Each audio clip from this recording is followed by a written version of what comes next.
Teníamos un problema de ingreso, no me permitía entrar, así que ya estoy. Bueno, permítame un instante, por favor.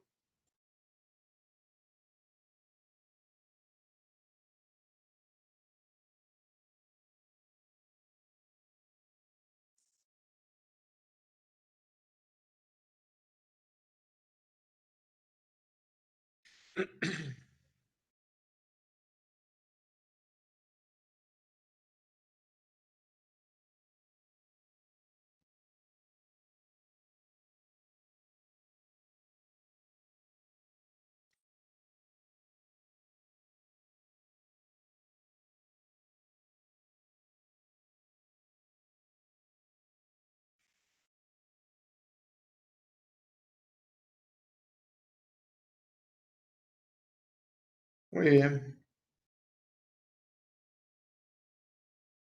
Vamos a empezar, chicos, con la bolilla número 4. ¿Sí? Les dije que inicialmente en cada clase vamos a hacer unos minutos de preguntas. ¿Alguien tiene para hacer una pregunta?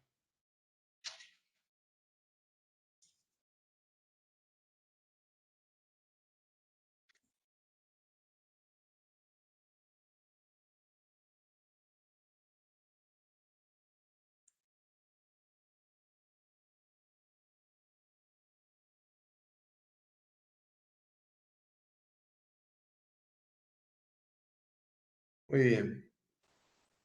Vamos a seguir adelante entonces, ¿sí?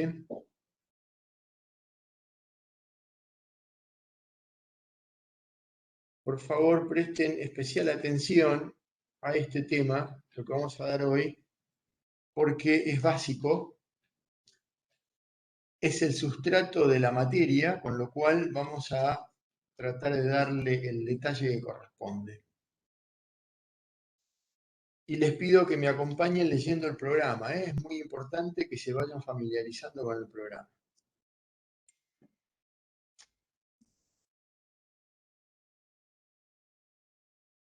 Punto de fundamento. Todos los procesos concursales tienen un fundamento y una finalidad. Como todos los institutos jurídicos, todos responden a un fundamento y a una finalidad. Pero no es lo mismo. El fundamento responde a la pregunta ¿por qué? Y la finalidad responde a la pregunta ¿para qué? Si yo digo ¿por qué en un proceso de respuesta? Y si pregunto ¿para qué estoy en un concurso, en un proceso concursal, un concurso preventivo, una quiebra? La respuesta será otra.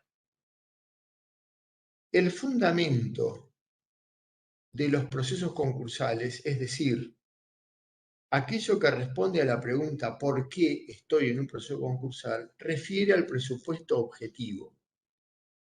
Estoy en un proceso concursal porque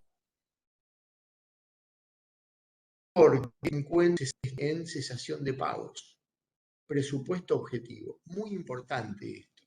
Pregunta de examen, pregunta de parcial, pregunta de parcialito, ineludible. Y si ustedes no entienden el concepto de cesación de pagos, van a tener dificultades para comprender el resto de la materia. Tan importante es, siendo el sustrato de la materia y siendo un tema de tal identidad y entidad, que no saberlo conspira contra el aprendizaje y obviamente contra la aprobación de la materia. Así que presten especial atención a esto. Al responder a la pregunta ¿por qué estamos en un proceso concursal? Y siendo el presupuesto objetivo, Deja prender la cámara. Dice que no se puede. yo los escucho sin fritura y sin sonido de ambiente. Pueden mantener las cámaras encendidas, no hay ningún problema, ¿sí? Hasta ahora vamos bien. Espero que mi voz no se entrecorte, ¿eh? A ver si podemos, si ustedes me escuchan bien. Disculpe, profe, creo que no pude escuchar No te la ve. oración entera. No sé mi compañera o si seré No yo. está la cámara prendida, pero vos lo podés escuchar, porque es imposible, ¿no? ¿Y ahora? Si es un problema Profesor, de cámara, por momentos se le escuchaba entrecortado. No sé si le ¿soy pasó a el otros que tiene compañeros. dificultades para escuchar? Claro, sí, eso es lo que pasa. Bueno, Sí, aquellos, se le corta. bueno, entonces apaguen las cámaras.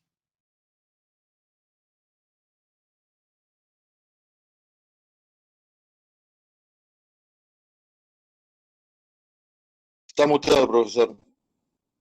Ahora no se lo escucha, profe. Profe, no se escucha nada ahora. Está muteado, ¿eh?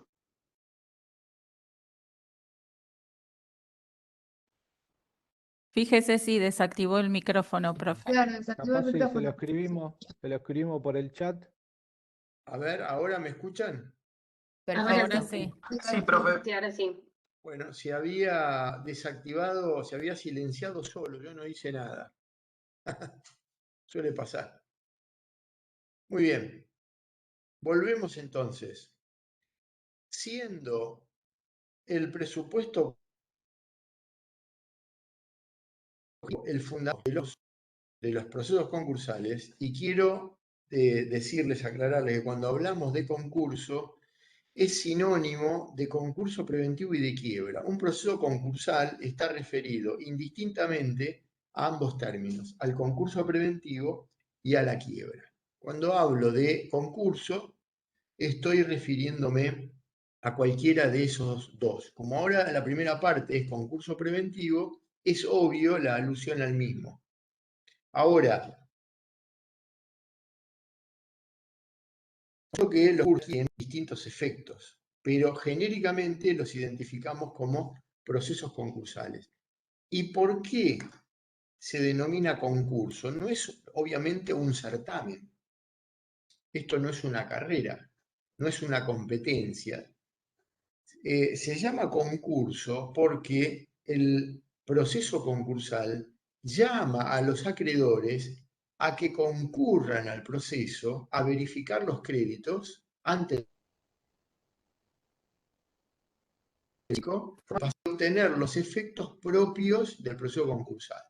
Por eso lo llamamos acreedores concurrentes o acreedores concursales, acreedores verificados y acreedores admitidos.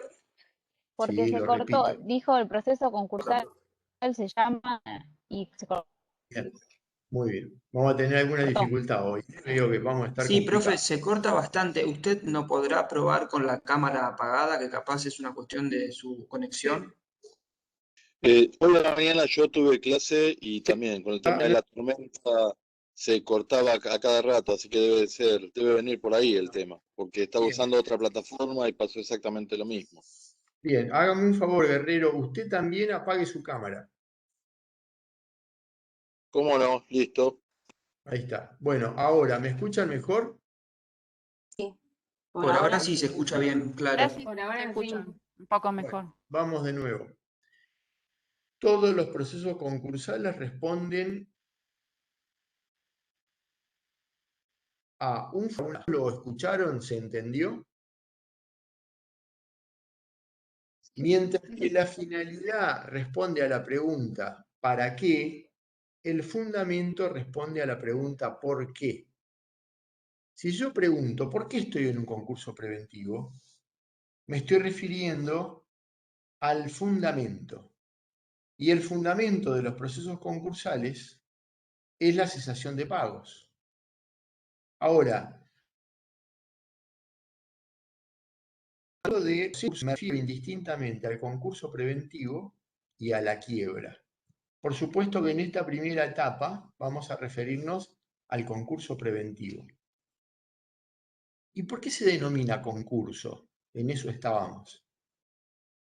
Porque concurso no refiere a un certamen, a una competencia. Concurso refiere a un proceso en el cual el deudor, proceso judicial, en el cual el deudor, llama a sus acreedores para que concurran ante el síndico a aplicar sus créditos. Por eso se llama concurso, porque los acreedores concurren. ¿Se entiende?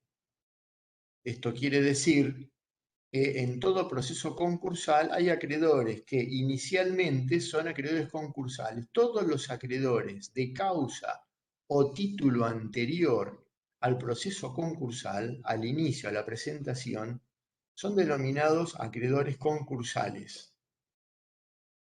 Todos los acreedores de causa o título anterior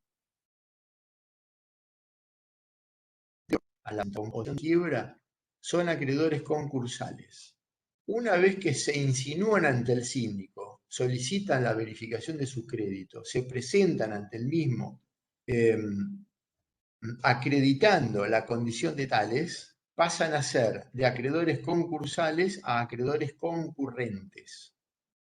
Y una vez que el síndico y el juez los incorporan al pasivo, porque han demostrado los acreedores la calidad de tales, pasan a ser acreedores verificados o acreedores admitidos. Vamos a ver cómo en el inicio del desarrollo de la ley, cuando estemos por el artículo 32 aproximadamente, vamos a ver las diferencias entre un acreedor verificado, uno admitido, uno inadmitido y uno no verificado. Son dos monedas con sus respectivas dos caras. Lo importante para ustedes en este momento es que sepan discernir que existe un fundamento de los procesos concursales y una finalidad. De los procesos concursales, es decir, la pregunta ¿por qué?, es la cesación de pagos. La cesación de pagos, la doctrina la denomina presupuesto objetivo. Quiere decir que si hay un presupuesto objetivo, hay otro que es subjetivo. ¿Cuál es el presupuesto subjetivo? Es el sujeto, si puede ser concursable o no. No todas las personas físicas o humanas, ni todos los sujetos de los concursos preventivos. Hay sujetos que están incluidos, permitidos, y otros sujetos que están prohibidos o están excluidos. Bueno, ese es el presupuesto subjetivo. Vamos por el momento a hablar del presupuesto subjetivo. Quiero que habiliten el micrófono de aquel que tenga una duda. ¿Se entendió lo que vengo desarrollando? Por favor, les pido. Yo quería preguntar si podía entiende. el presupuesto Esto es objetivo. muy importante. El presupuesto objetivo es la cesación de pagos. Ahora vamos a desarrollar el tema que es el siguiente en el programa. El presupuesto objetivo es la cesación de pagos. El presupuesto subjetivo es el sujeto. Para determinar si ese sujeto se puede presentar en concurso preventivo o ser declarado en quiebra, o que están prohibidos, que no están habilitados ni para un concurso preventivo ni para una quiebra. ¿Se entiende? Muy bien. Sí. Profe, Sí. ¿los acreedores concurrentes y admitidos son dos distintos? No, son todos iguales, van cumpliendo etapas. Están los acreedores concursales porque son todos los que forman la masa pasiva de acreedores. Cuando estos acreedores se presentan ante el síndico solicitando la verificación de sus créditos, pasan a ser acreedores concurrentes. De concursales pasan a ser concurrentes. Y una vez que obtienen el carácter de acreedores reconocidos por el síndico y por el juez, pasan a ser acreedores verificados o acreedores admitidos. Pero nunca pierden la condición anterior, es decir, concursales, concurrentes, verificados, nada más que van cumpliendo distintas etapas y a medida que las van cumpliendo va cambiando la denominación. El acreedor es el mismo. ¿Comprenden? Sí, sí. Muy bien. Segundo punto. Aplicación de la función de garantía del patrimonio a la responsabilidad patrimonial. Los medios de conservación de la garantía, la satisfacción coactiva y el régimen concursal. Muy bien. Estamos en un proceso concursal porque existe un presupuesto objetivo y un presupuesto subjetivo. Por el momento, quédense con esto. Ahora, cuando quien desarrolla una actividad comercial o cuando no siendo comerciante tiene vinculaciones de ese carácter, por ejemplo, un abogado no es un alquila su despacho, alquila su casa, compra y vende un auto, tiene tarjetas de crédito, tiene una actividad social, cotidiana, permanente, que lo puede endeudar. Lo mismo un estudiante, un verdulero, un ingeniero, etcétera, etcétera. Todas las personas tenemos una actividad que requiere de una banca, requiere de compraventas. Ir solamente al almacén, a la verdulería, supone una transacción. Ahora, cuando yo quiero obtener crédito, tengo que demostrar que tengo bienes en el patrimonio. Cuanto más bienes tengo, mejor calificación comercial tengo. Cuando mis acreedores me dan crédito, quiere decir que me van a entregar mi mercadería y me van a postergar en el tiempo. Eso es el crédito en sentido jurídico. ¿Se acuerdan que es el aplazamiento de una de las contraprestaciones? El deudor recibe el bien y se compromete a pagar en tanto tiempo como el acreedor le permita. Cuanto más bienes en mi patrimonio tengo, es un error decir cuanto más patrimonio tengo. El patrimonio es único. Esa bolsa, que gráficamente decimos que la llevamos, y también bolsa mayor crédito, y cuanto Profe, menos perdón. bienes. ¿Sí? Se está haciendo un poco difícil seguir el hilo de la clase porque se corta mucho. O capaz puede intentar hablando más pausado para ver si mejora. No, más pausado que esto no puedo, porque si no, la clase me va a llevar 4 horas. Es imposible, yo tengo que tener cierto ritmo. Es muy larga la bolilla. Lamento que a todos les... Sí, se Lo corta, mismo, ustedes no me... profe. Sí, profe, por ejemplo, ahí se le cortó.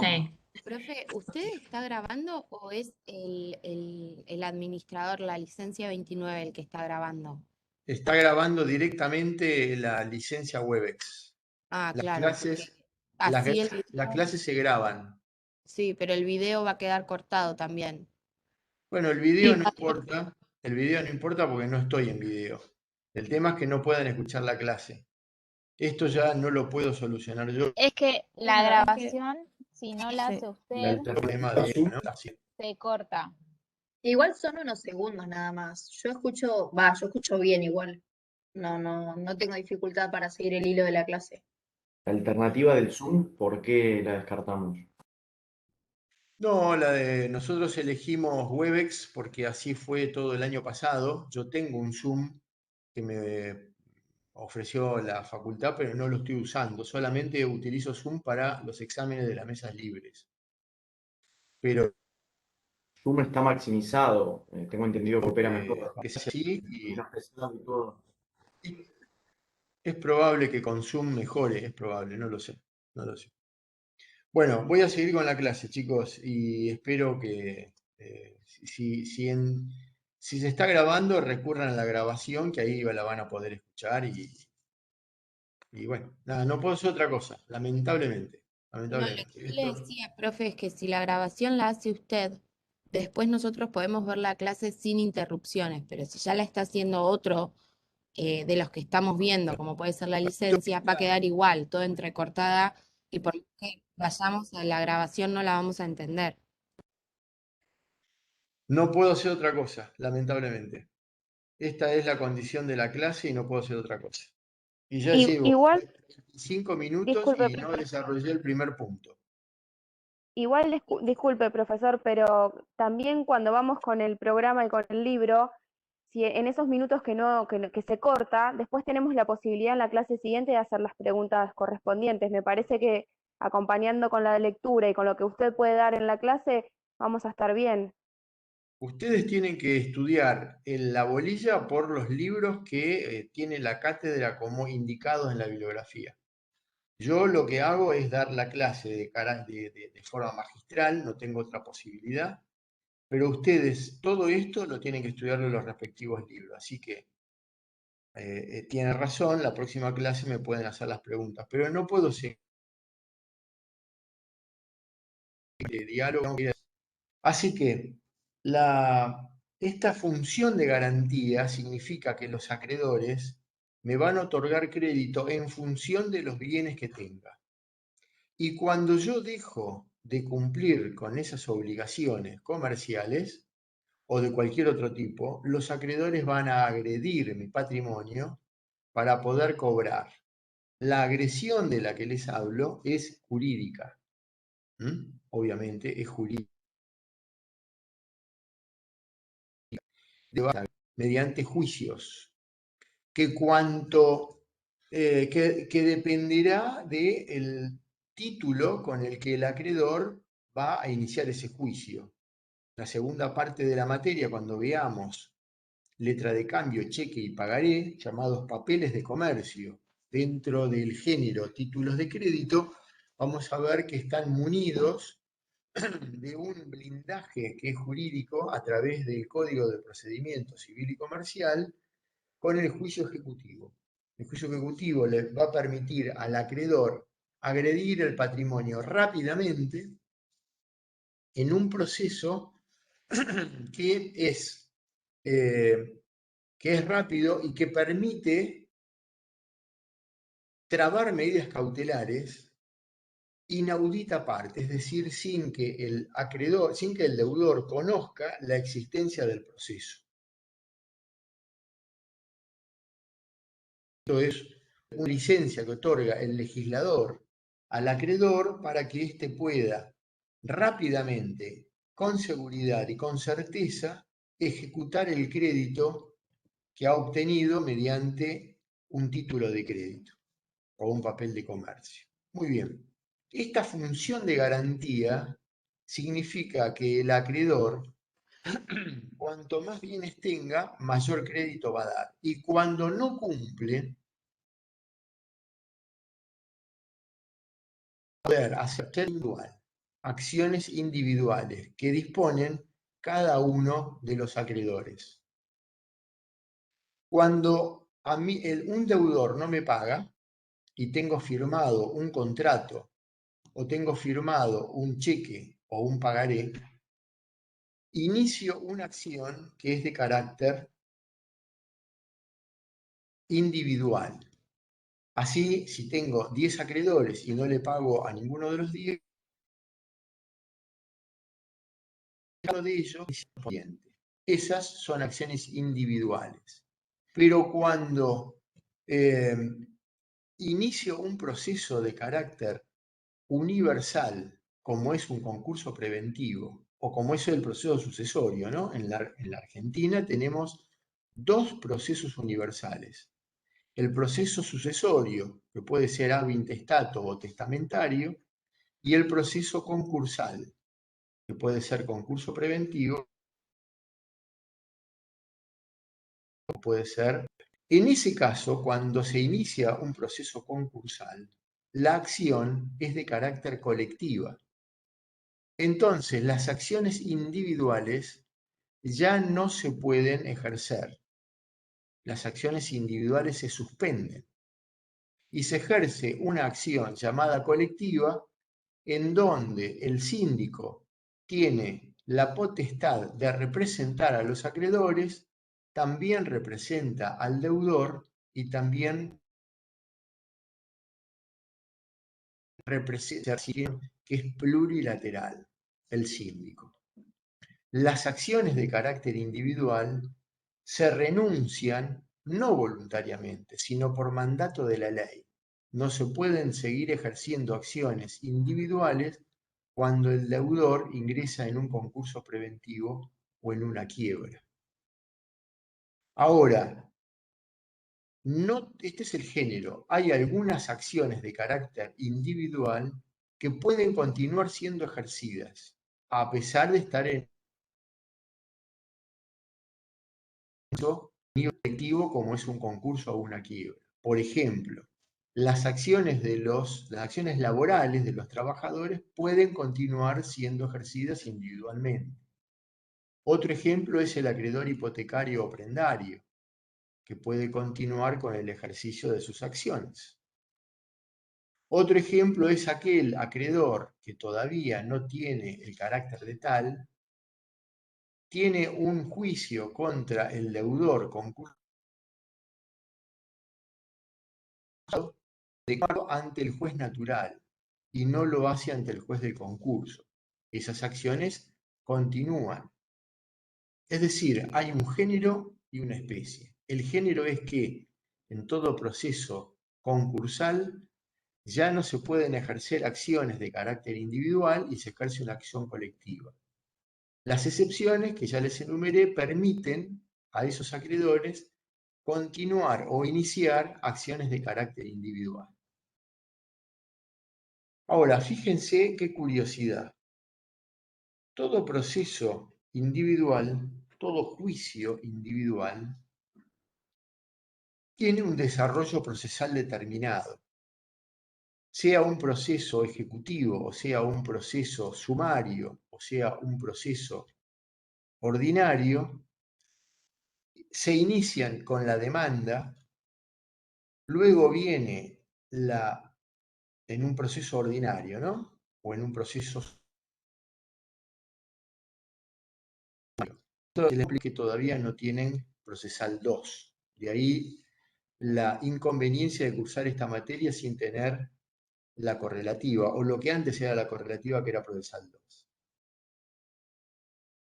Entonces, en un proceso común, ordinario sumario, se inicia con una demanda, traslado de la demanda, contestación, excepciones, apertura a prueba.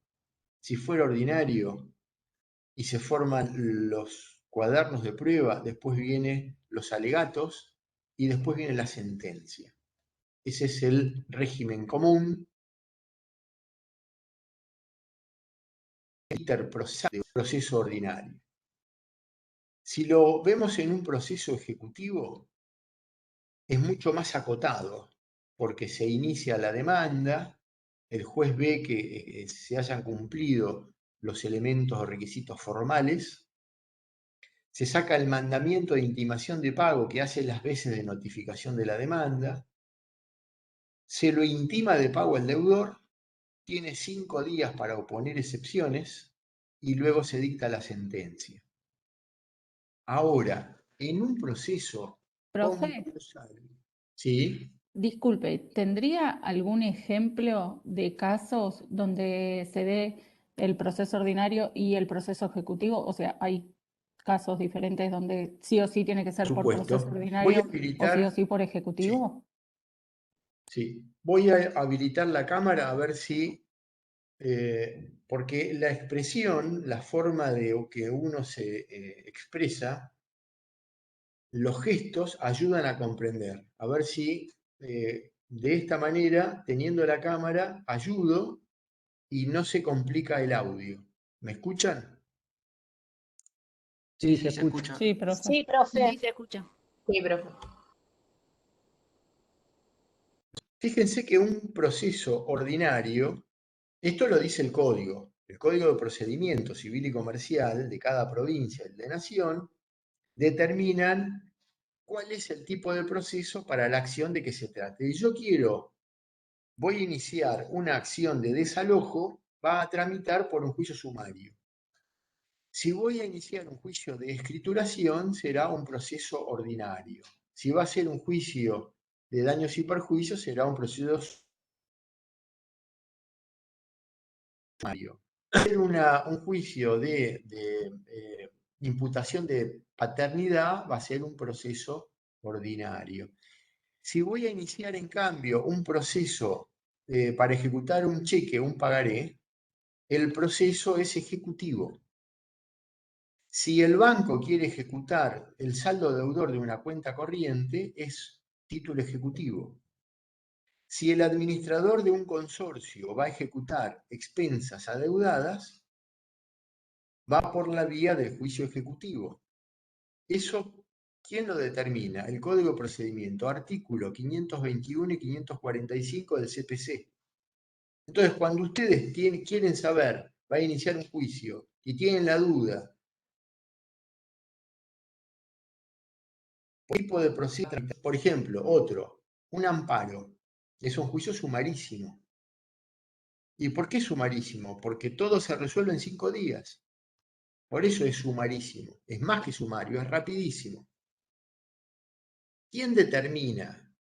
¿Cómo se determina el tipo de proceso que va a aplicarse al respecto? El Código de Procedimiento Civil y Comercial o la ley que reglamenta el caso en particular. Por ejemplo, en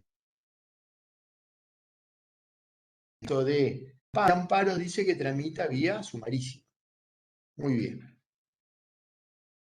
Estos procesos, yo quiero iniciar por supuesto que todos ellos, menos el concurso preventivo y la quiebra, la sucesión, el ejecutivo de un cheque, de un pagaré, etcétera, etcétera, todos esos que son ejecutivos del 521 y 545, no requieren mediación previa obligatoria. Todos los procesos requieren mediación previa obligatoria. Es decir, hay que sortear un mediador, el mediador llama a las partes, se hace una audiencia, si se llega a un acuerdo se cierra, si no se llega a un acuerdo se cierra la vía previa de mediación y se inicia el juicio. Esto lo van a ver seguramente en las prácticas civiles, no me voy a explayar en esto porque no es un tema que me corresponda y además me lentifica la clase. Ahora, los procesos a lo concursal, el proceso concursal lo modifica de tal manera que empezamos por atrás. Porque cuando me presento un concurso preventivo, si el juez advierte que tengo todos los requisitos procesales formales cumplidos, dicta el auto de apertura de concurso y es una sentencia. Empezamos por atrás. Quiere decir que me presento con una demanda y dicta una sentencia de apertura de concurso preventivo. Si yo quiebra, no activa, es decir, no quiero el concurso preventivo previo porque ya no tengo objeto social, porque no tengo modo de levantar la fábrica o la actividad que tengo, voy directamente a la quiebra. Y le digo al juez, véndame los bienes, páguele a mis acreedores y se termina el proceso. Bueno, pido la quiebra y el juez dicta una sentencia de quiebra. Entonces, aquí ven también en otro ejemplo que empezamos de atrás para adelante. Mientras que en todo juicio empezamos con la demanda, luego viene el traslado de la demanda, que es mediante la cédula de notificación que lo hace un oficial notificador del Poder Judicial. Después, en época de pandemia, se ha aceptado notificar por carta documento, para poder agilizar el proceso porque los oficiales de justicia no querían trabajar el año pasado. Entonces, los jueces habilitaron como medio de notificación de la demanda la carta documento. Traslado de la demanda, contestación de la demanda, apertura a prueba, cuadernos de prueba, alegatos y sentencia. Y después vendrán los recursos contra esa sentencia. En un juicio ejecutivo es demanda, diligenciamiento del mandamiento de embargo, mandamiento de citación y embargo, hace las veces de notificación de la lista y de la sentencia. Juicio ejecutivo, muy rápido. En un amparo, presento la demanda y el juez dicta la medida, si tiene medida cautelar o se expide respecto del amparo. 5 días, sumarísimo, mucho más rápido todavía. Todos esos procesos tienen un formato procesal distinto conforme lo determina el Código de Procedimiento. ¿Se entendieron los ejemplos? Sí, profe, muchas gracias. Sí, profe. Ahora, cuando un deudor no cumple con sus obligaciones, existe un medio coactivo de cumplimiento que es el inicio de la acción individual. Si mi deudor no me paga, yo inicio el juicio, le embargo la cuenta corriente, los fondos de la cuenta corriente. No tiene fondos, le trago una medida cautelar genérica, una inhibición general de bienes. Conozco que tiene una casa, le trago embargo sobre la casa. Conozco que tiene un auto, le trago embargo sobre el auto. No conozco bienes y el juez dice no quiero inhibirlo, dicto una medida también genérica que es anotación de litis, que también se inscribe en el registro de la propiedad inmueble. Unas medidas cautelares como una pensión, un interventor vedor, un interventor recaudador. Distintos tipos de medidas cautelares conforme la gravedad del hecho, la verosimilitud del derecho, el peligro de la demora, etc. Esa es una forma coactiva de que el deudor cumpla. Ahora, cuando este deudor necesita de un tiempo para rehacer su capital de trabajo, puede recurrir a un concurso preventivo. Y entonces ya no hay modo que de esa manera coactiva ya no pueden conseguir que el deudor cumpla. ¿Y qué tienen que esperar? Que el proceso los llame a los acreedores mediante una carta que les va a enviar el síndico, más la publicación de edictos.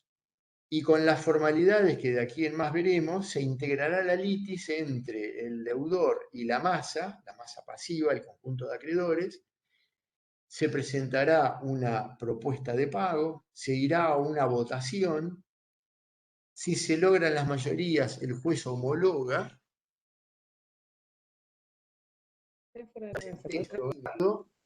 los efectos de la sentencia, de cosa juzgada. Y entonces hay que cumplirla. Y si el deudor no lo cumple, le dictan la quiebra, le venden los bienes y su resultado es repartido entre la masa de acreedores. Sintéticamente, les he hecho una narración del proceso del concurso preventivo y de la quiebra, obviamente muy simplificada. Ahora, siguiendo el programa, el interés de los acreedores en el concurso preventivo y en la quiebra. ¿Qué es lo que quiere el acreedor? Sí, cobrar. Esto es una obviedad, pero hay que decirla. ¿Qué es lo que quiere el acreedor? Quiere cobrar. ¿Cuánto quiere cobrar? La totalidad de lo que se le debe, que es el capital, más los intereses, más la actualización por inflación, en estas épocas inflacionarias, más los gastos en los que ha incurrido. Cartas, documentos, los honorarios que le tuvo que pagar a su abogado, estampillados de algún contrato, estampillados fiscales, traslados, tuvo que pagar equilibrio, hotel, comida, etcétera, etcétera. Todo esto porque el deudor no paga. Bueno, todo eso quiere cobrar el deudor. ¿Y en qué tiempo? En el tiempo más corto posible, mañana si se puede, o ayer. Esto lo queremos todos los acreedores respecto de nuestro deudor. Cuando un deudor ingresa en un proceso concursal, de por sí ya va a haber una demora en el cumplimiento de la obligación, pero después va a ser una propuesta.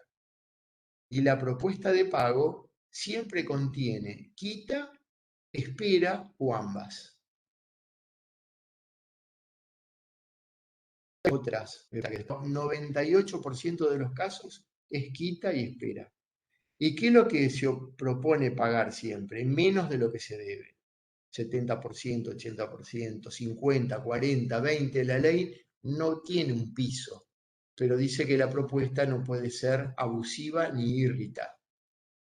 Vamos a ver estos ejemplos de cuando puede ser que no, aún no pagando nada, el acreedor me puede aceptar una propuesta, sin que yo les pague nada. Vamos a ver.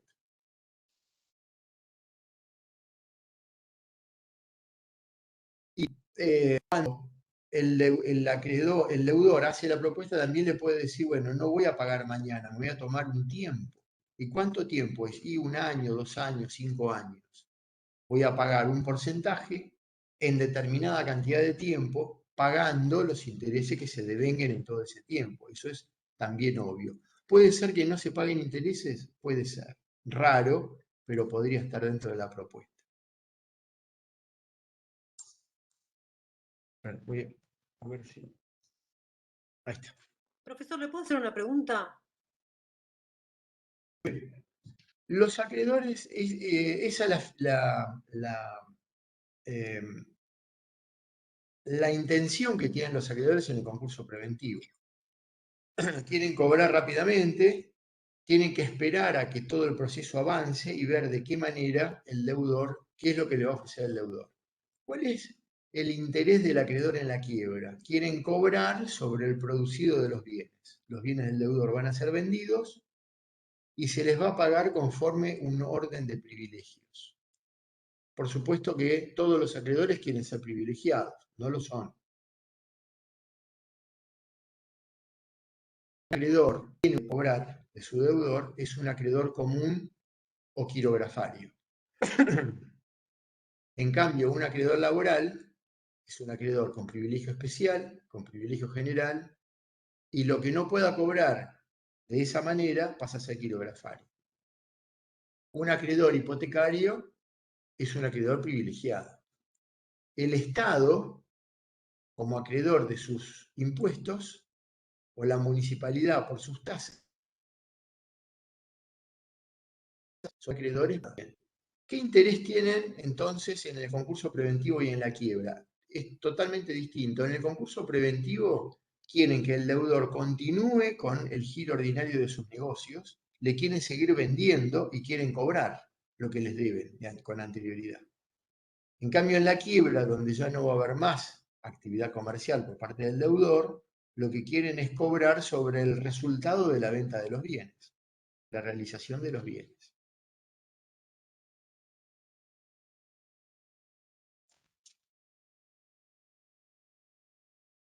Ahora, retomo el tema del fundamento de los procesos concursales.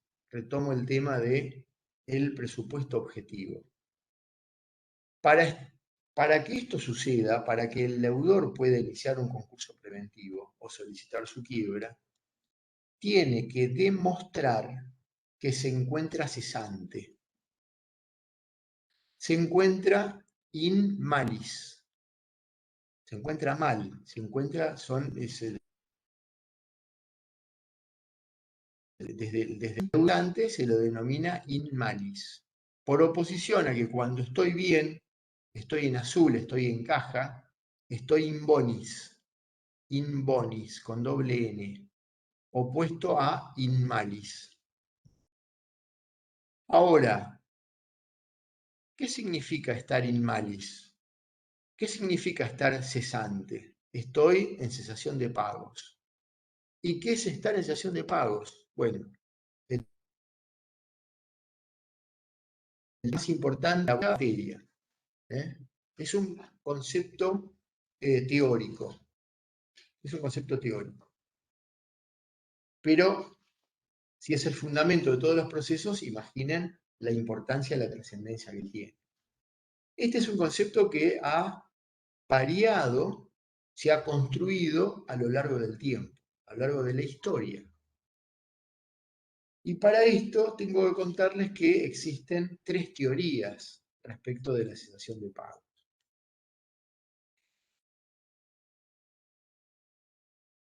Para referirme a las que voy a hacer uso de algún ejemplo para que ustedes entiendan de qué se trata. Si yo hoy se vence la luz de mi casa o de esta oficina donde estoy ahora de mi estudio, no puedo pagar la cuenta de la luz. Ahora, no puedo pagarla y no puedo pagar, además, hoy vencen los salarios de mi personal y vence la hipoteca en el banco. Un acreedor impedido de pagar la cuota hipotecaria. No lo pago hoy. ¿Estoy en cesación de pagos? No, no estoy cesante. Hay un incumplimiento, o varios. No pagué la luz, me olvidé. No pagué los salarios y no pagué la cuota de la hipoteca. Pero resulta que en la cuenta corriente tengo muchísimo dinero. Y además tengo también fijo. Quiero otra moneda y tengo una caja de seguridad, estoy en bonis. ¿Y qué me pasó? Bueno, producto de cualquier circunstancia, estoy de viaje, hubo feriado bancario y no pude ingresar a la cuenta, se me cayó internet y no pude transferir, perdí la boleta del app y no la pude pagar, tengo que volver a bajar la factura y ir a pagarla a un pago fácil, etcétera, etcétera, para no aburrir. Exactamente, no. Ahora, cuando estos incumplimientos son sostenidos en el tiempo, no tengo fondos de manera regular, y esto se sostiene en el tiempo y me ataca la generalidad de mi patrimonio, de todos mis bienes, las sucursales, los factores, los dependientes, todos que dependen de mí. Tengo, por ejemplo, 5 supermercados, uno en La Plata y uno en Chascomús, otro en, no sé, donde ustedes quieran. 5 ciudades del interior de la provincia o del país. En el supermercado de La Plata estoy bajo la lona. En los otros estoy brillante. No tengo dificultades económicas. Quiere decir que tengo dificultades en una, en otras estoy bien. ¿Estoy cesante? No. Las otras unidades comerciales tendrán que auxiliar a esta que le está yendo mal económicamente. ¿Por qué? Bueno, por el barrio en el que está, por la ciudad en la que está, porque no tiene mucha actividad comercial, etc. Esos incumplimientos traducidos en el tiempo, la doctrina, luego la jurisprudencia, se basa en, lo dictan sus decisiones, sus sentencias, en el antecedente, que es la jurisprudencia, y en lo que dice la doctrina, en lo que dicen, lo que opinan los juristas al respecto. Por supuesto, conforme su propio parecer. Para eso tienen la discrecionalidad de dictar las sentencias conforme su propio criterio, pero siempre adunado por la jurisprudencia y por la doctrina. He cambiado. Al principio, los alemanes, estoy hablando del siglo XVIII, donde comienza a gestarse la definición de cesación de pagos, los alemanes, siempre tan drásticos, tan rígidos en sus apreciaciones, sobre todo en las jurídicas, dijeron, cada vez que hay un incumplimiento, estos incumplimientos son sinónimos de cesación de pagos. Cada vez que hay un incumplimiento, hay cesación de pagos. Entonces, basta con que el acreedor muestre que yo no pagué, yo después me defiendo y digo, señor, yo no estoy cesante. tengo solamente un incumplimiento de mis obligaciones, pero de ninguna manera puede considerar que estoy cesante o que estoy insolvente.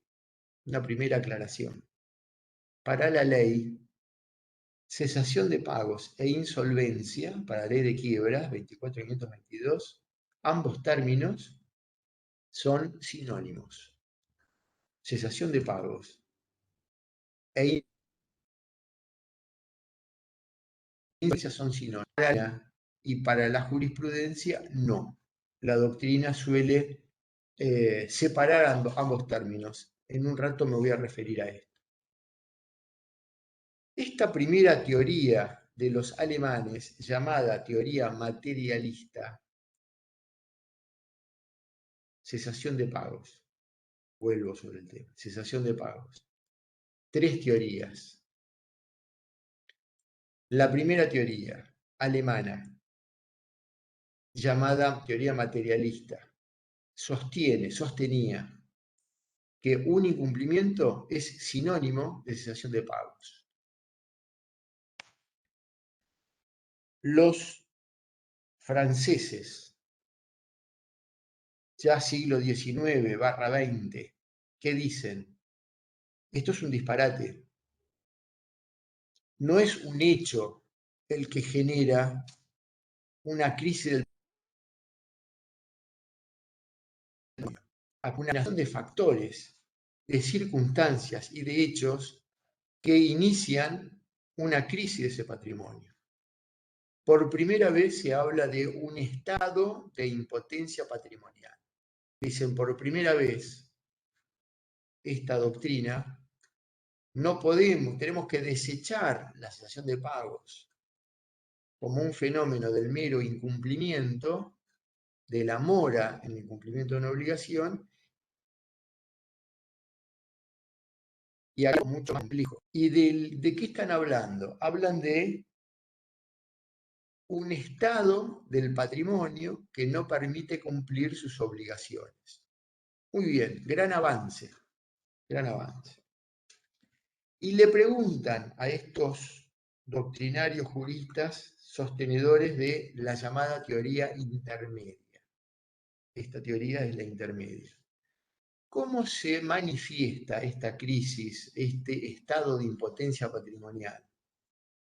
Y dicen, se manifiesta a través de incumplimientos. ¿Y cuáles son los incumplimientos? Mora en el cumplimiento de las obligaciones. Entonces vuelven a caer en el mismo error anterior. Vuelven a caer en el error de considerar al mero incumplimiento como el que origina la crisis del patrimonio.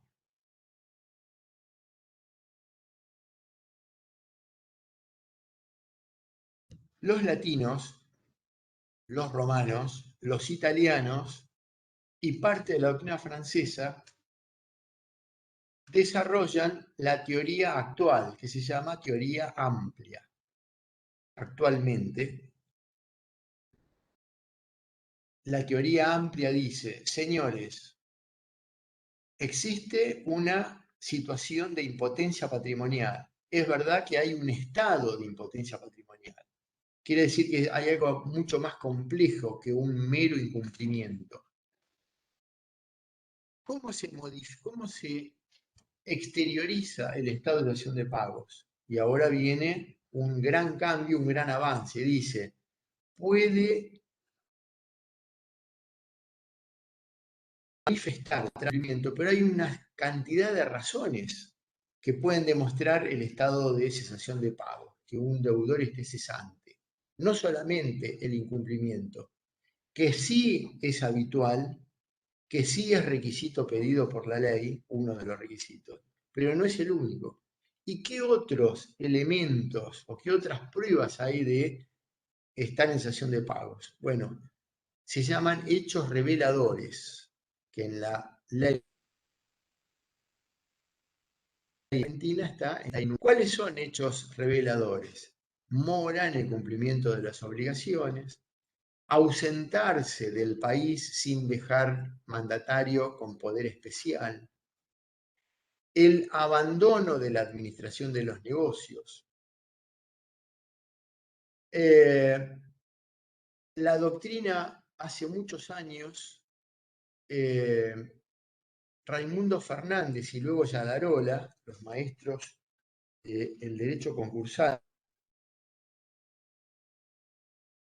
luego Ferreira, cordobeses, sostuvieron o pensaron en el suicidio de una persona que, dejando una carta que aclarara que lo hacía por estas cuestiones comerciales, es un hecho revelador de la cesación de pagos. Por supuesto que si se suicida por un hecho amoroso, no tiene nada que ver con lo económico, con lo comercial, con la cesación de pagos. Pero eso se había es decir, aquel que se suicida y no tiene, y deja una carta y dice me suicido porque no puedo pagar lo que debo, bueno, eso podría ser entendido, debería ser entendido como un hecho revelador de la cesación de pagos. ¿Y qué pasó? Y bueno, la vida, la historia de las personas comenzaron a demostrar que realmente el suicidio es un hecho revelador. ¿Y quiénes se suicidaron? Porque no pueden las deudas que múltiplos. Favaloro se suicida porque no puede pagar lo que debía de su actividad hospitalaria y de su fundación, cuando le suelta la mano Menem, etcétera, etcétera. Antes que Favaloro, se suicida en la ciudad de La Plata un expresidente del Club de Estudiantes de La Plata, que había comprado tierras, que lo que es el country, no podía pagar lo que debía del country, más lo que debía de sueldo de jugadores, y Mariano Mangano decide. En el 2001, unos productores agropecuarios, el primero de ellos, una productora agropecuaria de General Villegas, se suicida porque no puede pagarle al Banco Nación lo que le debía, un crédito que había tomado hipotecario para poder hacer algún emprendimiento. Parte de eso le debía a sus hermanos para poder quedarse con lo que era su pasión, que era el campo. No podía pagar los gastos de siembra y de cosecha y se suicida con un elemento más que trágico de color, que es que se suicida, se tira de cabeza aljibe, la casona del casco de la estancia. Y así les puedo dar otros ejemplos que demuestran que esto que fue pensado como una hipótesis de laboratorio, como un caso que nunca hubo a ocurrir, bueno, después la crisis, de la mega crisis de la macroeconomía de un país como Argentina del año 2001-2002, 2000 a 2002, originó estos casos y sirvieron para demostrar a la doctrina y la jurisprudencia que puede ocurrir, y que la persona angustiada que no puede pagar toma esta triste decisión. ¿Qué es la cesación de pagos? Y ya podemos hacer una definición y luego una conceptualización. Una cosa es definir un instituto y otra cosa es conceptualizarlo. ¿Qué significa conceptualizar una definición? Desarrollarla. Y ahora vamos a ir a esto. Pregunto, ¿se entiende lo que vengo contando? ¿Se entiende lo que es cesación de pagos? Sí, excelente, Sí, profe. sí. Sí, profe, Días, la excelente. emoción. Bien, vamos. Sí, Seguimos. profesor, se entiende. Sí, sí. Entonces, vamos a intentar una definición de cesación de pagos. Es el estado de un patrimonio que se ve impedido o se manifiesta impotente o que no puede pagar las obligaciones ciertas, líquidas y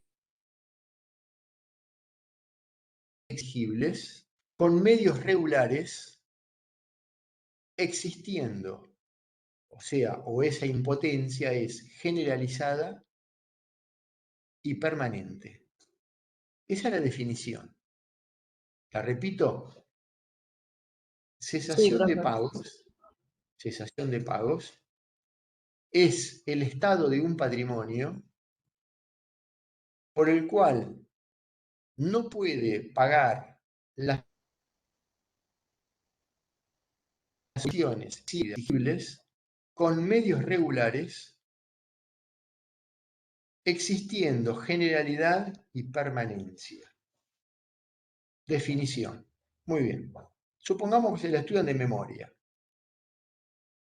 Y yo les pregunto, ¿qué es un medio regular? Y si ustedes estudian de memoria no van a saber contestar. Entonces hay que hacer el desarrollo de la definición para que se comprenda la misma. Porque si no, repetimos, ¿no? Hay que estudiar de memoria, hay que estudiar de memoria. No es verdad que estudiar de memoria lo único que hace es incorporar el conocimiento de forma momentánea, no es verdad. Ahora, no se puede estudiar de memoria todas las materias de toda la carrera, es un absurdo.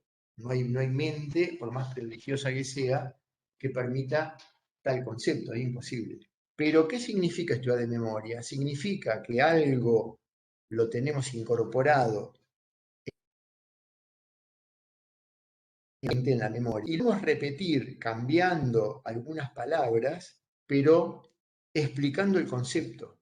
Y para esto hay que estudiar de memoria. Si yo les digo, díganme el concepto de contrato, inmediatamente ustedes, pues ya lo estudiaron, y lo estudiaron tantas veces que rápidamente dicen, es la convención entre dos o más personas que tienen por finalidad, bueno, sale porque uno lo ha incorporado. ¿Y cómo lo estudiamos? Lo estudiamos de memoria.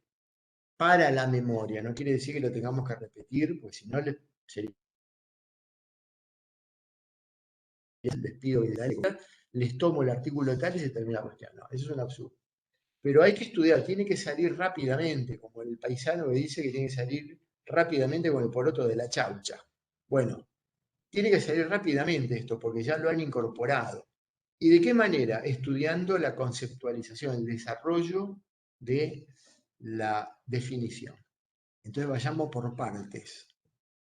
Dijimos que es el Estado. Bueno, es un Estado porque no es un mero incumplimiento, es algo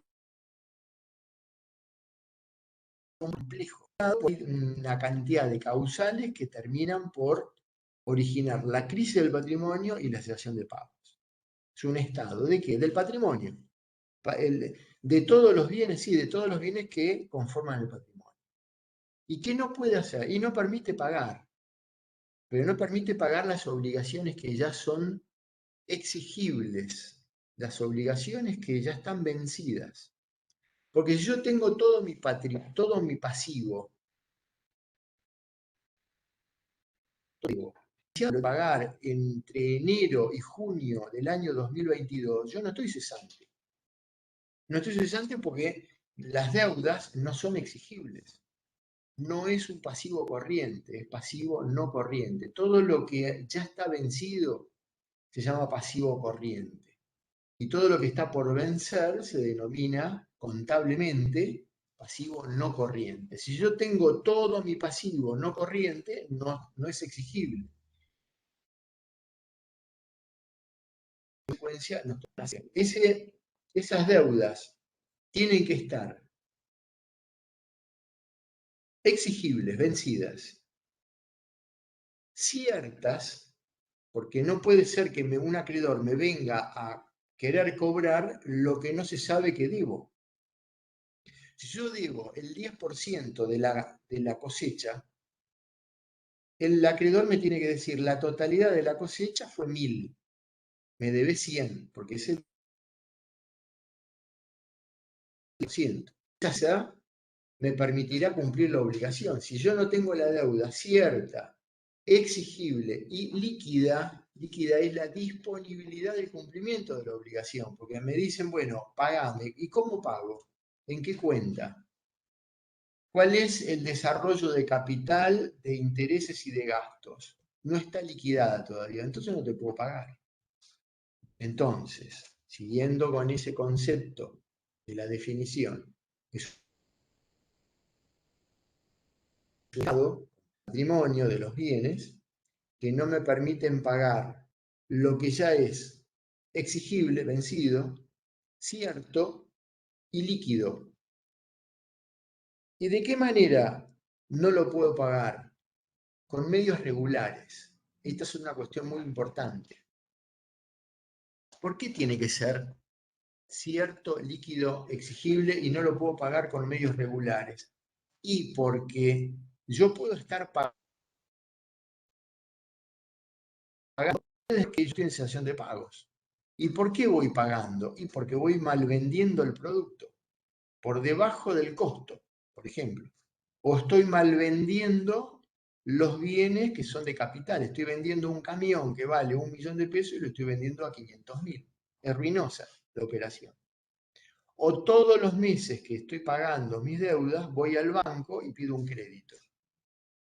No está mal que pague a veces con crédito, pero no en forma permanente. O al prestamista en forma permanente al triple de la tasa de plaza para poder pagar lo que debo. Y mis acreedores no se enteran. Cada vez que vienen yo les pago. Entonces dice, qué fenómeno, Berten, está cumpliendo sus obligaciones. Sí, pero estoy cumpliendo en forma ruinosa. No son medios regulares. ¿Y cuál es el medio regular? Es lo que obtengo entre la fabricación del producto utilizando la materia prima y el precio final. Desconectamente. Si no utilizo esos medios regulares y son irregulares, es Profe, otro elemento de la definición de cesación de pago. ¿puede repetir Sí. el concepto de medios regulares? Sí, los medios regulares son el producido de la actividad ordinaria de mis negocios. Es el giro ordinario de mis negocios. Yo vendo facturas en una panadería. ¿Qué hago?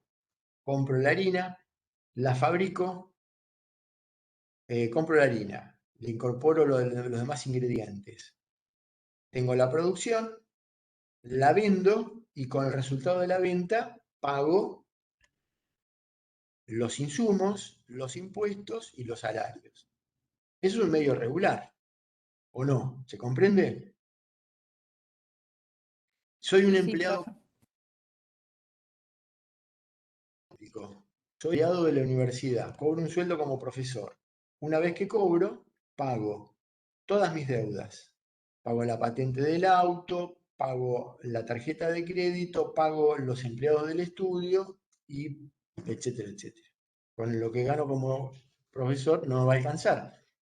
Pero si yo junto además el producido de mi profesión, cumplo con medios regulares. Ahora, si yo gasto, cobro 100 pesos como profesor y gasto 1.000, y para poder pagar esos 1.000 estoy pidiendo préstamos a prestamistas en forma permanente, o vendo el auto, mañana vendo la bicicleta y mañana vendo la ropa, no son medios regulares.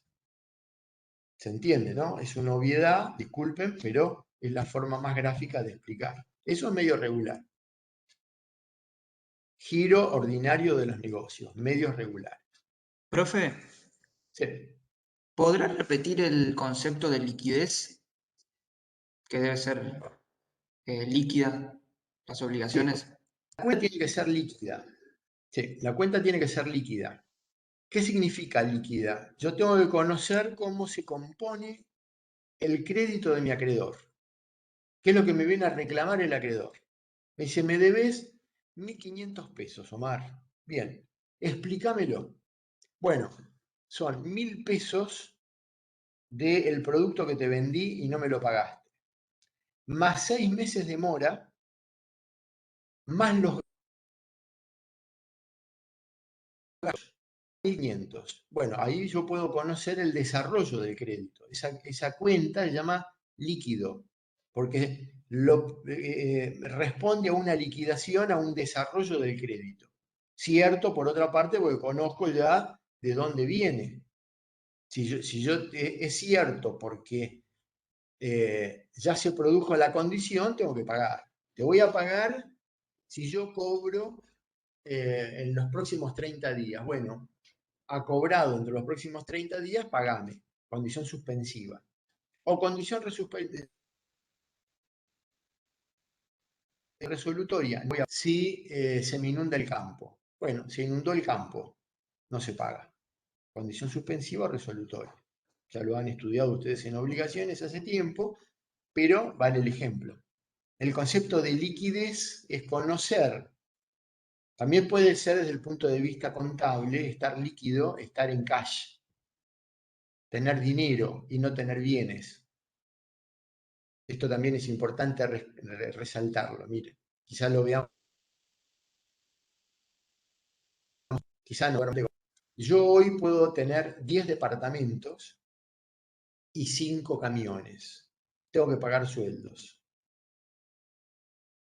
Yo patrimonialmente soy muy fuerte, porque en total tengo, por ejemplo, 2 millones de dólares de activos en el patrimonio. ¿Cuánto tengo que pagar de salarios? 100.000 pesos. ¿Estoy líquido? No. ¿Tengo cash? No. No tengo un peso en la cuenta corriente y no tengo dinero guardado en mi casa. No tengo dinero. Ahora, la relación entre el activo y el pasivo es absurdo, porque tengo 2 millones de dólares de activos contra 100.000 pesos de pasivo, no debo nada. ¿Qué tengo que hacer para poder pagar? Y voy a tener que pedir un préstamo. Puede ser hipotecario, prendario, personal, a sola firma en el banco. Puedo vender unos dólares, lo transformo en pesos y pago los salarios. No estoy líquido. Vayan a vender un departamento hoy en día. Salgan a vender un departamento. Imposible. No se va a vender. Salgan a vender un camión. Entonces eso es venta a precio vil. Venta a precio vil es otro hecho revelador de la cesación de pagos. ¿Se entiende? Sí, ¿Qué es perfecto, precio gracias. vil? ¿Qué es Sí, se precio entiende. vil? Es pagar, es vender algo por el menor precio de plaza. Ahora, esto no hay que confundirlo con los bienes perecederos o con los bienes estacionales. Yo tengo o de manzana, porque duraron no hay ahora. Tengo 50 kilos de manzana y no los vendo rápidamente, se me van a pudrir. Esto para un mayorista de manzanas es todo un problema, porque son bienes perecederos. Se está por vencer el plazo, ¿y qué hago? Y lo vendo a la mitad de precio. ¿Se puede considerar que lo ha vendido a precio vil? No, porque tiene una condición que es la venta de sus productos, son bienes perecederos. Entonces lo tuvo que vender rápidamente a menor precio para hacer su inversión. Alguien que vende ropa, vende la ropa de estación, pero resulta que tiene 50 sobre todos, que los compró hace 10 años, que ya no se usan, porque tienen la solapa ancha, porque son de color, que no, bueno, una cuestión de moda, no se usa, no se vende. ¿Qué hace? Y les costó 100 pesos, cada sobre todo lo vende a 20, para rehacerse de capital. ¿Está vendiendo a precio vil? No, está rehaciendo su capital de trabajo. Esos que no se van a vender nunca, lo único que hace es conspirar contra el capital de trabajo. Que los tiene que vender, no importa el precio, aún por debajo del costo, para rehacerse de capital y poder comprar cosas que luego sean más redituables. ¿De qué dependerá entonces determinar si pagó a precio vil o no? Y de la prueba que se rinda en autos. ¿Quién va a determinar esto? El síndico, que le va a decir al juez, mire, acá este hombre está cesando de venta a precio vil. Además, recurrió al crédito en forma permanente y además tiene 10 obligaciones incumplidas. ¿Se entiende, no? Muy bien. Ahora, eso es medio regular. Me falta regularidad y permanencia. Generalidad y permanencia. Voy a empezar por permanencia, porque ya hablé de esto. Si yo no cumplo estas obligaciones de forma momentánea, accidental, es nada más que el incumplimiento de estas obligaciones en algunos días. Ahí no hay permanencia. Permanencia estoy hablando de meses, años quizá. Ahora, ¿quién determina el quantum de la permanencia? Porque ustedes me podrán decir, bueno, dígame cuánto es mucho, cuánto es poco. Un mes, 3 meses, ¿qué depende de esto? Y depende de la voluntad y de la paciencia de la masa de acreedores. Son ellos los que me van a empezar a decir, o me pagás o te ejecuto. Y ahí se terminó la paciencia. ¿Es verdad? También puede ser el síndico que le diga al juez, mire, ya lleva 6 meses sin cumplir las obligaciones, ya es suficiente. Es evidente que su patrimonio no es lo suficientemente ágil para pagar las vencidas, que son exigibles. También es una cuestión, les diría, subjetiva, de apreciación judicial, esta permanencia. Y luego está la generalidad. La cesación de pagos tiene que abarcar la totalidad del patrimonio del deudor. En el ejemplo que le di, tengo 5 supermercados, tiene que afectar a todos los supermercados, los supermercados de las distintas ciudades. Porque si uno está cesante y los otros están in bonis, bueno, que los in bonis asistan al cesante, al in malis.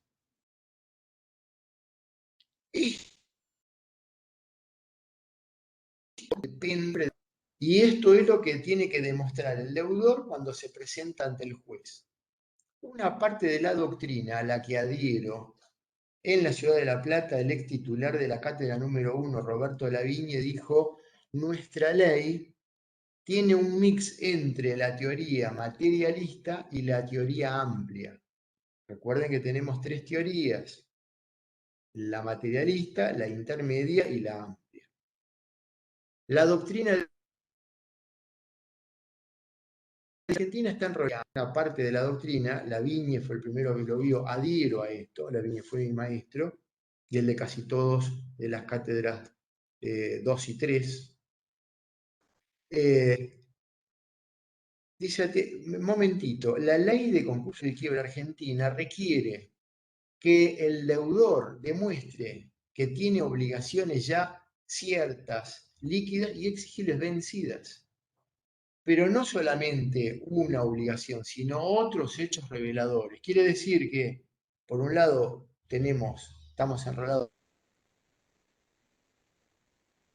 en la materia y en la amplia, porque tenemos un estado de cesación de pagos con otros hechos reveladores, además del mero incumplimiento. Muy bien.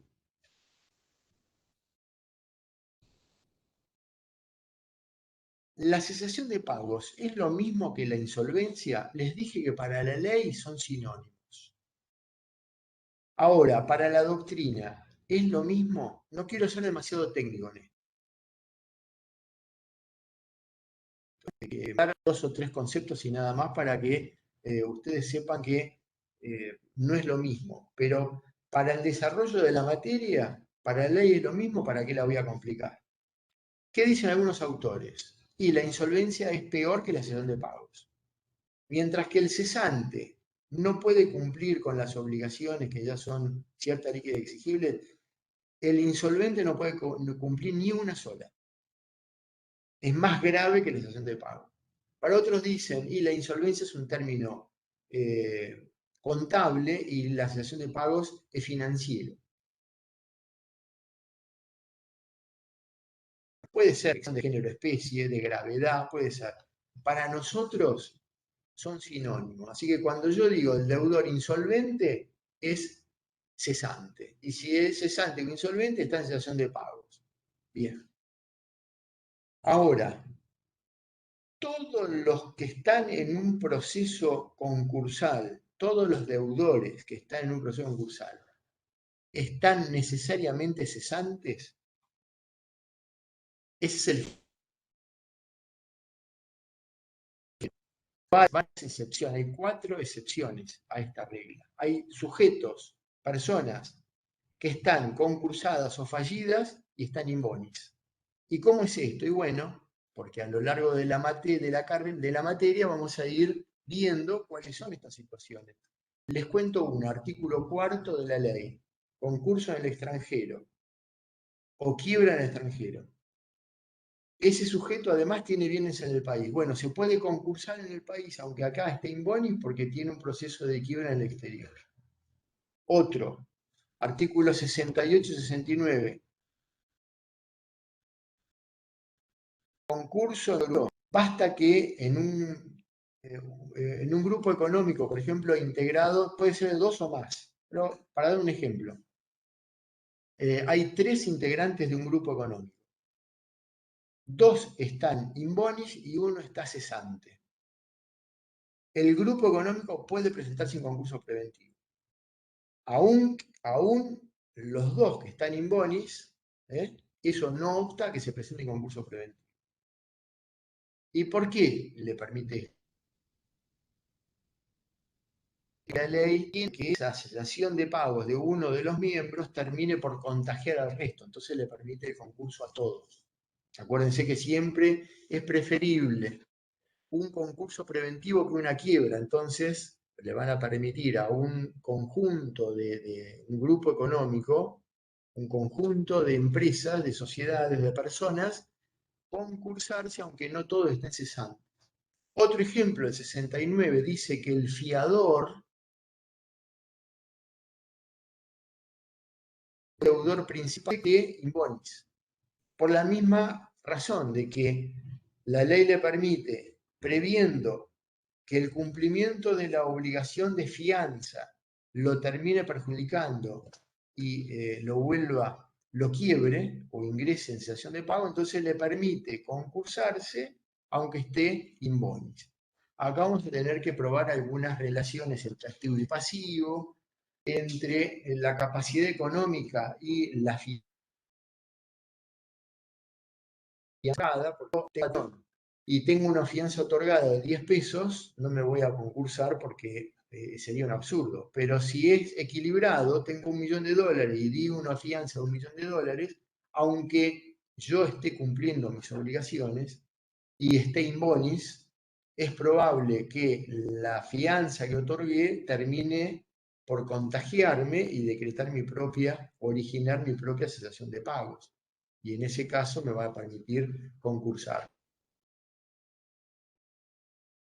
Y después está la quiebra se extiende a otra persona porque se portó mal, porque utilizó los bienes de la empresa en beneficio propio, porque es un tipo societario definido donde los miembros de ese tipo societario, una sociedad colectiva, por ejemplo, responden solidaria e ilimitadamente con su propio patrimonio. Entonces, por más que el socio esté in bonis y la sociedad esté cesante, se va a poder, le van a decretar la quiebra por efecto de la madre o subordinadas, a pesar de que el socio está in bonis. O sea, que la generalidad es que se va, todo aquel que está cesante va a poder estar en un concurso preventivo de una quiebra, pero existen excepciones, estas que les comenté, que luego ya la vamos a ver más nítida y detalladamente. Pregunto, ¿me van siguiendo? Sí, profe. Sí, profe. Bien. Sí, sí. A ver, me contestan 5. Sí, profesor, lo vamos a Bien, hacer. profesor. Entiendo, profesor. Yo entiendo que no tienen que todos contestarme, pero uno siempre tiene la duda de que no se entienda lo suficiente y entonces lo vuelvo a explicar. Pero si podemos avanzar, mejor entonces. ¿Sí? Muy bien. No, profe, sinceramente está todo muy claro, muy interesante. Bien. Para los que tengan alguna inquietud o una inclinación a esta rama del derecho, el derecho concursal, porque dice esto me atrae, no solamente los voy a invitar al final de la cursada que se incorporen a la cátedra a modo de ayudantes, sino que se escribió en 1933, que le escribió Raimundo Fernández y que tiene plena vigencia, y ahí está perfectamente explicado lo que es cesación de pagos, las teorías de la cesación de pagos y, miren, yo siempre leo, voy a tomar un minuto, esperen que voy a buscar una carpeta.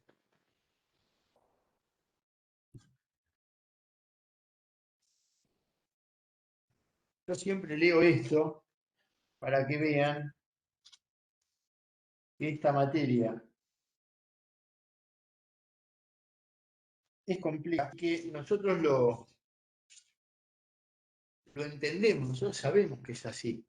Miren lo que dijo Raimundo Fernández en 1933, en el prólogo de su libro. Los distintos criterios que predominan en el derecho positivo y en el campo doctrinario con relación a los principios básicos de la quiebra y, en especial, las contradicciones y errores en que generalmente se incurre, tornan compleja y árida la materia, desorientando al estudioso, que cuanto más obra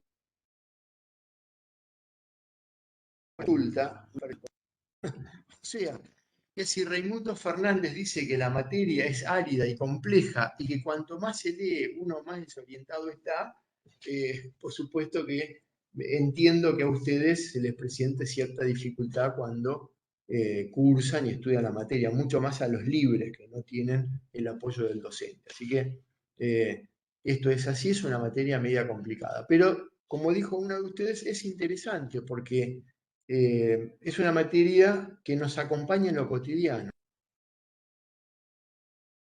Todo el día la Argentina quebró y se concursó y está en cesación de pagos. Hoy la Argentina está cesante, técnicamente, está en default. Declarado en algunas obligaciones y en otra que la viene pateando, lo venimos bicicleteando. Al Fondo Monetario, al Banco, al Club de París, a otros acreedores, a los holdouts, a todos esos los venimos bicicleteando. Estamos cesantes. Tenemos un riesgo país que significa que el crédito que tomamos en el exterior es de 1.500 puntos, es imposible de pagar. Imposible de pagar, nosotros nos prestan el 16% anual. A Perú le prestan al 2 o al 3%. Bueno, ¿por qué? Porque somos incumplidores, porque no tenemos reservas, porque tenemos una inflación del 50% anual, etcétera, etcétera. Muy bien. Ahora, Profesor, sí, yo le quería preguntar cómo se llamaba la obra que dijo. la obra se llama Fundamentos de la quiebra. Ahora, ¿qué pasa? Es un Gracias. incunable. Ya no, no lo pueden comprar, si quieren lo pueden comprar. Están en todas las bibliotecas. La de Colegio de Abogados, la de Biblioteca de la Facultad de Derecho, la de Escribanos, la de Legislatura, está en todos lados. Yo tengo un ejemplar. Yo no presto libros porque no me los devuelven. Pero el que quiera venir al estudio a leerlos, los dejo en un despacho y todas las veces que quieran vengan y lean el libro, no hay ningún problema. Si lo quieren también, no tengo problema. Medio, ¿no? Entonces hay que tratarlo con cuidado. Bueno.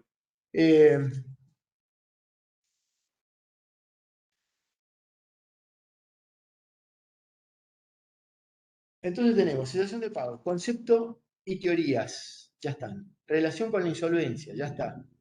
El incumplimiento, la suspensión de pagos y los actos de quiebra. ¿Un incumplimiento es cesación de pagos? No. La suspensión de pagos está en el derecho español. Nosotros no tenemos suspensión de pagos. La suspensión de pagos tratada institucionalmente, jurídicamente, dentro de una ley como lo tienen los españoles. No voy a hablar del derecho español porque no tengo tiempo. Los actos de quiebra.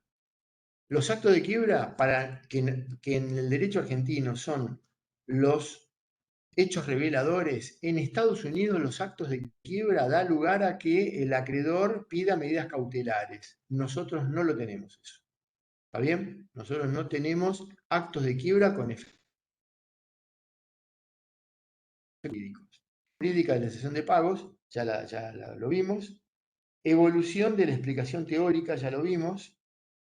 Sedación de pagos en la ley vigente, ya dijimos. Y es un mix entre la teoría materialista y la teoría amplia.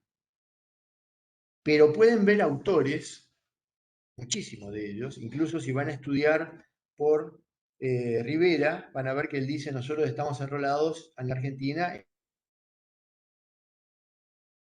la teoría amplia, y él es uno de los autores de la ley 24.522. Y si uno de los autores dice, junto con Daniel Vítolo, que nosotros estamos enrolados en la teoría amplia, yo no se lo voy a discutir, pero o se lo discuto o le doy un punto de vista. Yo creo que estamos por lo menos tenemos un atisbo también de la teoría materialista. La inminencia de eventual tratamiento. Bueno, esto yo lo tengo en mi tesis doctoral. Yo creo que el hecho de llegar cadáver a la clínica impide resucitar al paciente. Es así. Y que yo, para presentarme en concurso preventivo, tengo que estar cesante. ¿Y qué significa? Que le tengo que demostrar que ya tengo obligaciones vencidas y además otros hechos reveladores. ¿Qué tiene de preventivo esto? Pregunto. Entonces yo digo, ¿no será momento en que la ley sea modificada y se le permita concursar a aquel que está en ciernes, que está ante la inminencia de caer en cesación de pago y poder presentarse? Y yo creo que para poder pagar, permítame concursar ahora. Bueno, esto no se puede hacer. La inminencia creo que tiene que tener tratamiento legislativo, es lo que propongo. Y, digamos, yo no fui el primero que dije esto. Héctor Alegría lo viene sosteniendo hace 20 años. Lo que pasa es que yo le di un poco más de formato.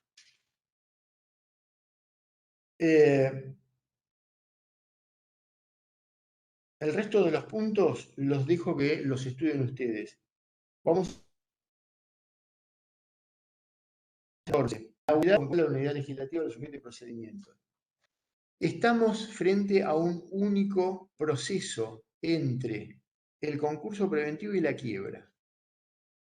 Si de una quiebra, de un concurso pasamos a una quiebra, esta será quiebra indirecta, porque tiene un antecedente que es el concurso preventivo que no llegó a cumplirse, abortó antes del cumplimiento, tuvo una denuncia de nulidad.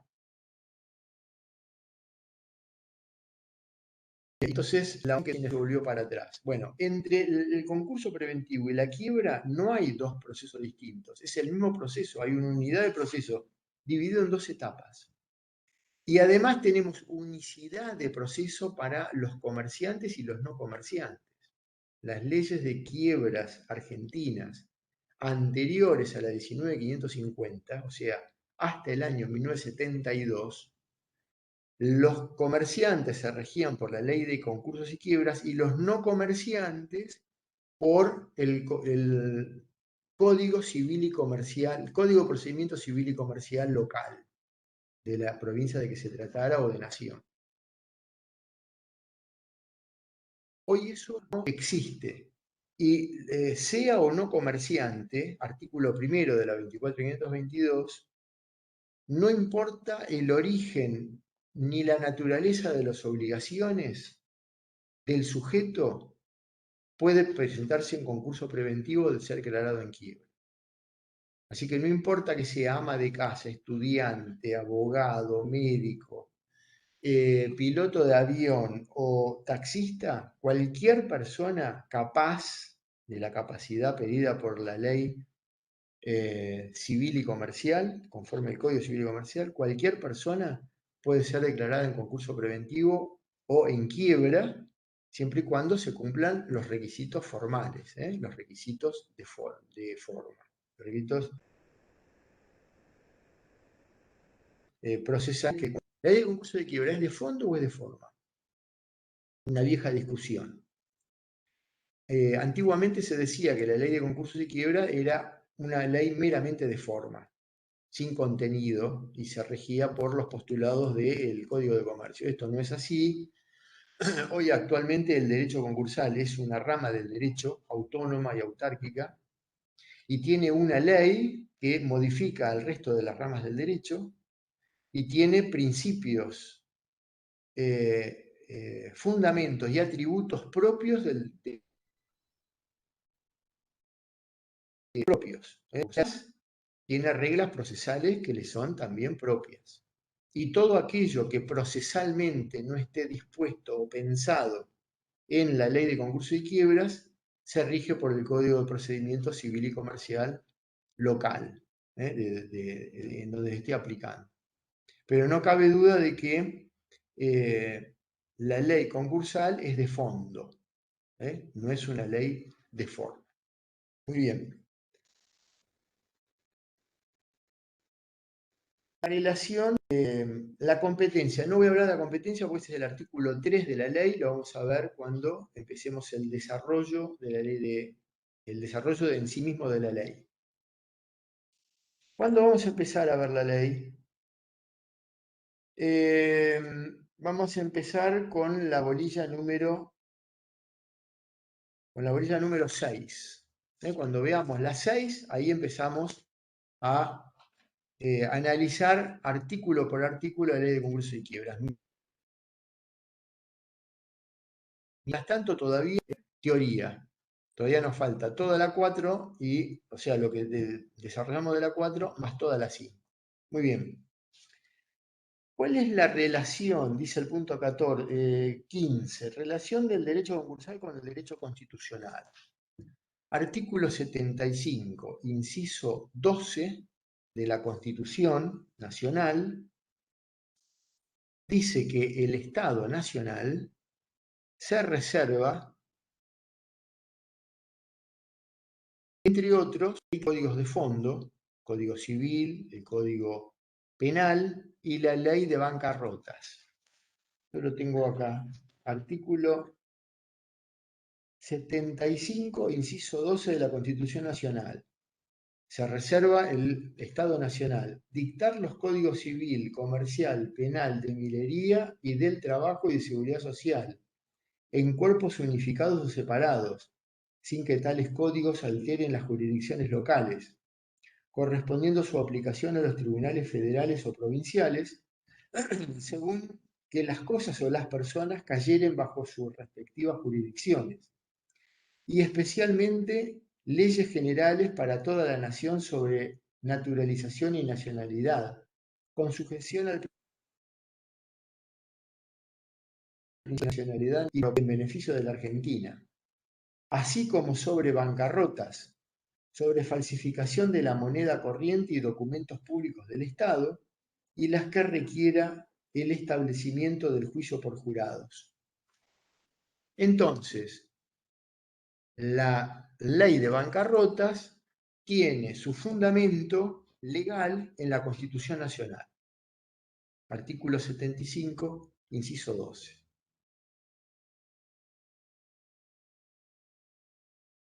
Cuando hablamos de los principios constitucionales del derecho concursal, no aplicamos el artículo 17 y 18 de que todos los habitantes de la Argentina son iguales. Esa igualdad es de carácter constitucional. La igualdad del derecho concursal se refiere a la igualdad de los iguales. Ya lo vamos a ver esto un poco más adelante, les hago nada más que un anticipo. Todos los iguales se refiere a todos los que están en un mismo escalón, en un mismo escaño, todos los que están en una misma situación jurídica. Todos los quirografarios son iguales, todos los privilegiados especiales son iguales, todos los generales, todos los ordinados son iguales. Esto no significa que nos refiramos a la igualdad del derecho constitucional, eso es otra igualdad. Así que cuando yo pregunto, ¿cuáles son los principios del derecho constitucional de los cuales abriga la ley concursal? No me hablen de la igualdad de la Constitución, eso es otra cuestión. Háblenme de la potestad que tiene el Estado Nacional de sancionar la ley de bancarrotas.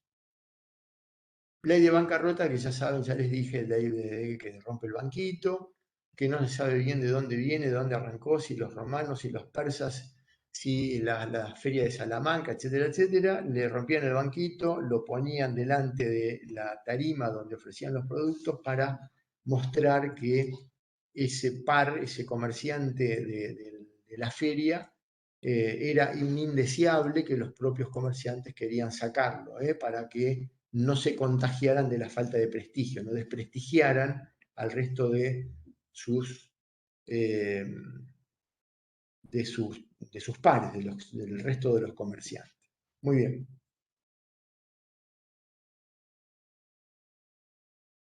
Y por último, los sujetos del proceso. Yo voy a hacer en 5 minutos nada más, o en 10, una aproximación a este tema, porque cuando veamos los artículos 2 y 5 de la Ley de Concursos y Quiebras, vamos a hablar de sujetos con mucho mayor detalle. Lo primero que tienen que saber diferenciar. ¿Me sigue? Profesor. Sí, profe. Sí, muy bien. Sí, profe. Lo primero que tienen que aprender a discernir, separar, es que el concepto de sujeto y de parte. Parte procesal y sujeto concursal. Y esto que puede parecer un trabalenguas, van a ver que encuentra un razonamiento lógico jurídico. Toda persona físico-jurídica que integre una litis es parte en el proceso. Si yo soy el locador de una propiedad, mi inquilino es el locatario, no me paga y yo pido el desalojo, yo soy la parte actora y es la parte demandada. Somos partes en el proceso, ¿es verdad? Si el banco me ejecuta el saldo deudor de la cuenta corriente, el banco es el actor, yo soy el demandado, somos partes en el proceso. Puede ser que traiga a un tarifario que el contrato así lo dispone, porque ha tenido una actividad que sin él no se puede integrar a la litis, llama a un tercero necesario al proceso. Puede ser que alguien se presente voluntariamente, tercero voluntario en el proceso, que también tendrá el carácter de parte. De tal manera, luego, que un sujeto concursal, es decir, aquel que va a ser el deudor concursado o el deudor fallido, en el concursante, si es el deudor, será el actor frente a la masa. Él es el deudor, es una de las partes del proceso. Y ahí, sujeto y parte convergen en el mismo lugar, sujeto y parte. Ahora, todos los sujetos concursales son partes en el proceso, pero no todas las partes son sujetos. Fíjense, el acreedor que viene a verificar su crédito se entera que yo me concursé porque el síndico le manda una carta y además se publicaron edictos, se ha integrado la litis. ¿Cómo se integra la litis en un juicio? Con el mandamiento de intimación de pago en un ejecutivo o con el traslado de la demanda notificada por el oficial. Se integra la litis. En un juicio concursal se integra la litis, perdón, en un juicio concursal se integra la litis con la publicación de edictos. Ahora, el acreedor que viene a verificar el crédito tiene el carácter de parte en el proceso. El deudor es la parte deudora y el acreedor es la parte actora. Son partes en el proceso. Sin embargo, cuando un tercero viene a decirle al síndico, mire, usted tiene un bien que es mío porque yo se lo presté al acreedor, pero yo no soy acreedor del deudor. Yo le presté mi auto, devuélvamelo que es mío. Yo no tengo nada que reclamarle al deudor concursado. Ese de auto en el proceso no es acreedor del deudor, no es el deudor en sí mismo, no tiene carácter de parte. No es sujeto y tampoco es parte. ¿Se entiende? No es sujeto concursal porque no es el deudor. Y tampoco tiene carácter de parte en el proceso. Es un tercero, ajeno. Y los acreedores no son sujetos concursales. Tienen el carácter de parte. El sujeto del concurso es el deudor. O el sujeto en la quiebra es el deudor fallido. Los acreedores son parte, pero no son sujetos. Y un tercero no es ni sujeto ni parte. ¿Se entiende o no? Es medio trabalengua, pero No, tiene profe, sí, una porque lógica, tiene una es muy razón. parecido a lo que se da en Procesal 2, lo del tercero. Exactamente. Es procesal. Claro. Esto que les digo es procesal 2. Entonces, el deudor sería el único sujeto Importante, concursal. porque no ha de confundirse el sujeto de la parte. El sujeto deudor es el concursado o el fallido. El acreedor no es sujeto, es parte. De tal manera, ahora vuelvo hacia atrás, de tal manera que todo sujeto es parte, pero no toda parte es sujeto del proceso. Ahora sí se entiende, ¿verdad? El sujeto deudor siempre es parte en el proceso, porque es el concursado o el fallido. Es sujeto. El acreedor es parte en el proceso, pero no es sujeto concursal. Y ahora voy a otro ejemplo para que lo entiendan mejor todavía. Si un banco de la provincia de Buenos Aires, el Banco Santander Río, el Galicia, quieren concursarse, no pueden, porque no son sujetos concursables. Tienen expresamente prohibido concursarse y no quiebran, se liquidan. Se aplica otra legislación, con el formato, con el procedimiento de la ley de concurso para determinar cuestiones. Una compañía de seguros no se puede concursar. ¿Se entiende? Ahora, cuando el banco viene a verificar el crédito porque su cliente está concursado, es parte en el proceso, pero no es sujeto. El deudor concursado es sujeto y es parte, pero la parte no es el sujeto del proceso. Y hay terceros que no son ni una cosa ni la otra. Son terceros.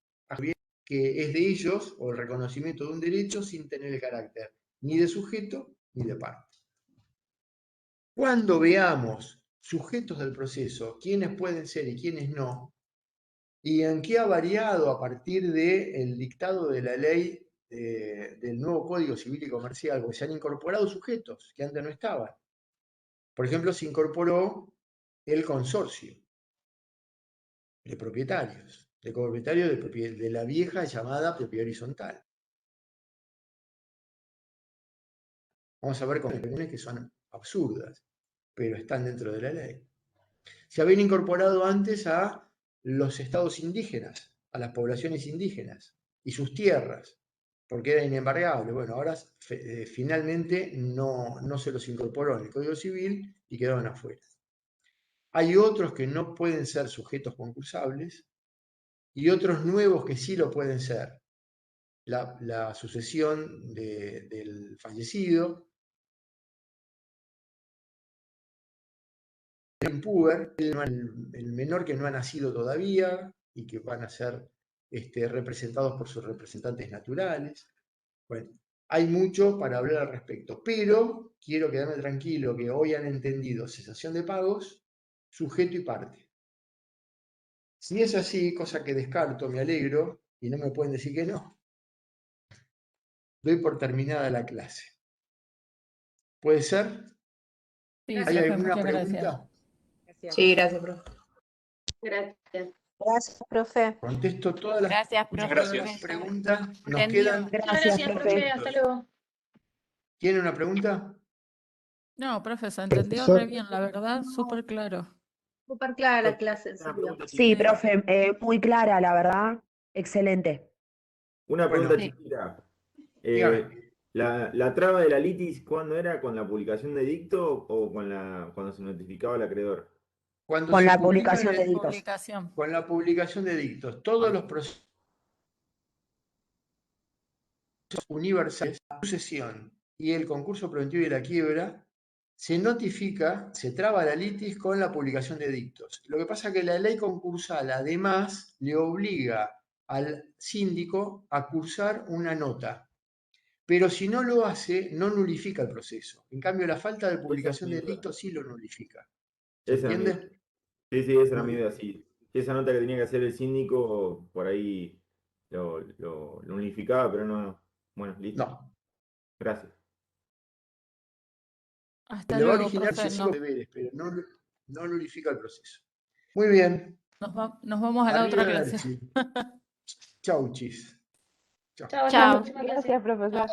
Chau, chau. Gracias, profe. Al contrario, Profe, chau, chau. una Sí, consulta. sí. ¿Podremos probar para la próxima clase con Zoom? A ver si Sí. anda un poco mejor. Más que Ah, nada sí, Le voy estaría a mandar, buenísimo. sí, Sí, le voy a sí, colgar en la es buena página, idea. sí, les voy a colgar en la página el enlace. por favor. A Bárbaro. la Genial, brevedad buenísimo. les mando el enlace y hacemos Zoom.